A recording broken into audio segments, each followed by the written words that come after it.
Nobel শান্তি পুরস্কার দেওয়া হয় এমন ব্যক্তি বা সংগঠনকে যারা যুদ্ধ থামাতে, মানবাধিকার রক্ষা করতে বা দরিদ্র দূর করতে উল্লেখযোগ্য ভূমিকা রাখেন। এই পুরস্কার দেয় নরওয়ের নোবেল কমিটি, আর কেউ নিজে নিজে এর জন্য আবেদন করতে পারে না।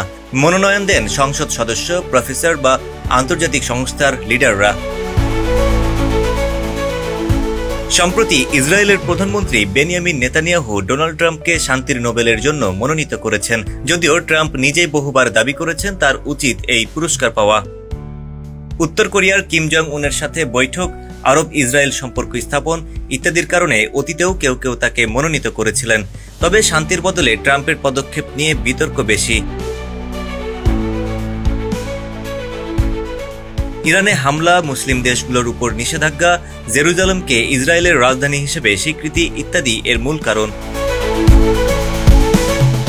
ইতিহাসে ৩ মার্কিন president Theodore Roosevelt, Woodrow Wilson ও বারাক ওবামা শান্তির নোবেল পেয়েছেন।